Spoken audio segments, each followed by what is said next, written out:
What's up, y'all? It's officially 2025. We made it. I wanted to take some time to talk about some intentions I'm setting for 2025. I'm looking for this to be the most intentional, authentic year yet, and this is how I'm approaching it. So, listen, 2024 was a year of releasing, of healing. Y'all, my 2024 was insane, but I think it really set me up for everything I need in 2025. When I was taking time to reflect on how I want to approach 2025, there was one word, a very simple word that kept coming to mind, and it is try. So 2024 was really a year of me for healing, rest, relaxation, taking care of my mind, body, and soul.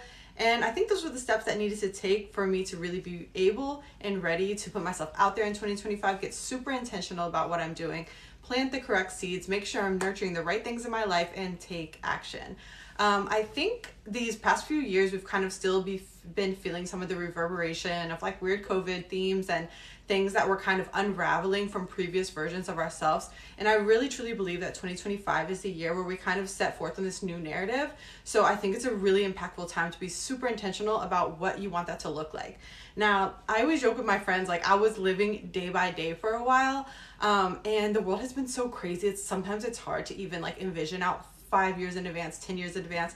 I think at this time we really at least want to think about what do we want to achieve in this next year, because that's really the only way that we can be super intentional about where we put our energy, where we put our attention, and how we're taking action. I really believe that attention and action are basically our biggest resources in this life, besides time. But honestly, guys, time's not nothing if you don't use your time correctly. There are so many forces that are vying for our attention on a daily basis. We have to be so intentional about how we use our time, how we use our energy, and where we place our attention. So guys, in order for us to be really intentional about how we're using our energy, we have to understand the life we're looking to build. If you're still at this point and you don't really know yourself, it's time to get to know yourself.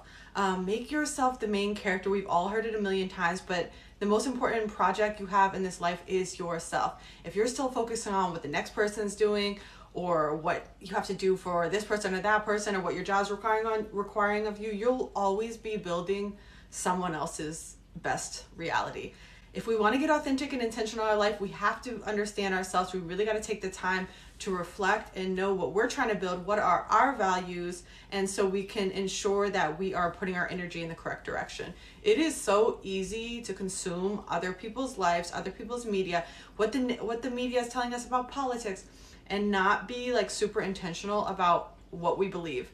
I think we've come to realize over the past 5 years that half the things we're told are not even true. If you're giving your energy out to other people's storyline, there's no reality in that. The only reality you have is what you're creating for yourself. So it's time for us to get super authentic, get clear, get focused, stop the scrolling, stop passively living, get out your journal, write down some goals, get out your journal, write down your mission, understand what your ethos are, what's important to you, and then take action to move in that direction. So I think another theme that comes along with being intentional is it really does take some level of discipline.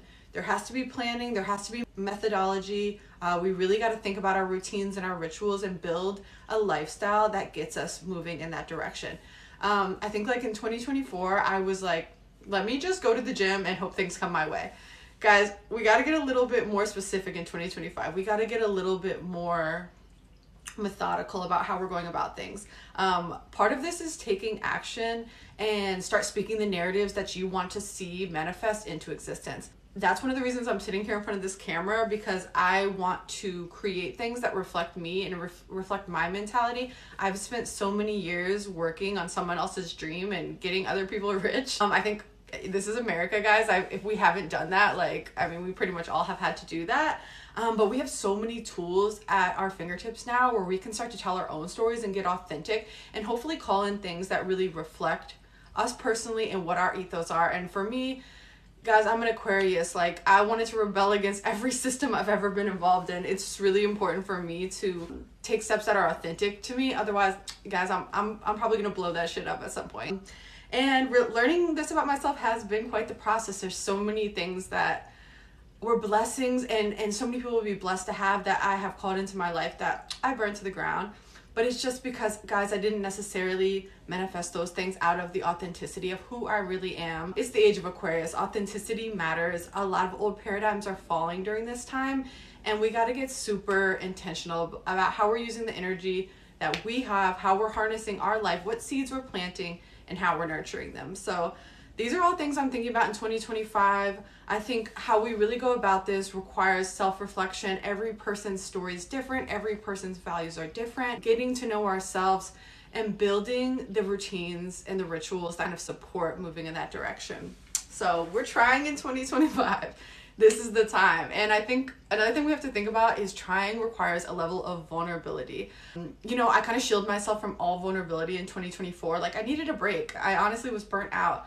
And I built myself up to the point where it's like, all right, you got to get out there again. Like, that's where life is, you know, like there's so much reflecting that we can do, and our relationship with ourselves is super important. But really, if you want to get things moving and shaking and you want to create something, you have to be willing to put yourself out there. Now, being vulnerable is really just a sign of growth. It really just means that you're putting yourself in new positions, you're taking risks, you're doing things you haven't done before, and it's super important to do it. I got into yoga last year. I think this is an amazing example. I was not flexible, guys. Like, I was not. And, you know, like, I think we can get in a situation like that and be like, well, clearly, like, maybe this is something that's not for me. But when you continue to invest in something that you are aligning with and you feel intentional about, seeing those milestones and seeing that growth and getting to that level of comfortability is such an amazing process. Like, it really feels so much more valuable once you've worked for things.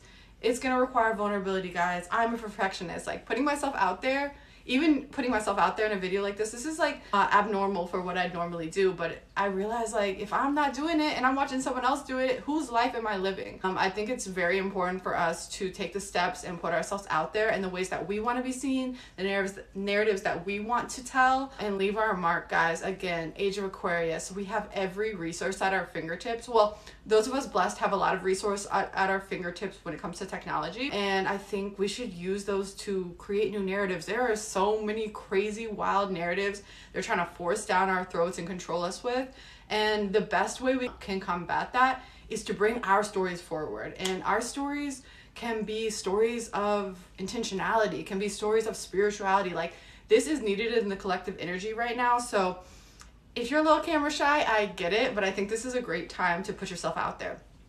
It might not be a camera, it could be in a million different ways. This is one way that I'm trying to practice taking action in my life in 2025.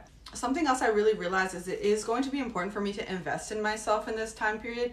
So really invest in immersing myself in things that inspire me if I want to see my greatest life come to fruition. I feel like I was living passively and building other people's dreams for so long. It was kind of indoctrinated into me that if I took these steps that society tells us will give us some level of success, that I would achieve contentment in my life. And guess what, guys? I didn't. Once again, I'm an Aquarius. None of that, none of those traditional pathways really satisfied what I was really seeking. And I think being super intentional, investing in things we're really interested in, can start to believe that it is selfish to focus on and invest in ourselves. Listen, this is time that we got to be the main character. Investing in yourself is honestly the greatest gift you can give to the people that you care about. You cannot pour into nobody's cup if your cup is empty. Investing in yourself allows you to bring value to yourself and to those around you. So I encourage everyone to take a look within, create some rituals, create some routines that allow you to give yourself what you need. I know we have so many things that we need to focus on. We have a lot of priorities and responsibilities in this world, but the investments that you make in yourself are the investments that keep giving. So really carve out some time to understand what you need and what allows you to show up best and what allows you to feel most intentional and aligned, and find a way to work those into your routines, whether it's daily rituals that bring you closer to yourself, whether it's your meditation, maybe you just light some candles in the morning and bring in a beautiful scent into your home. There's so many ways that we can go about pouring into ourselves, and I think that's something else that we really should all intend to do in 2025. So y'all, let's make it a great one. 2025, a year of intentionality, a year of trying, and a year of taking action. So I'm wishing you all the best and love you so much. Bye.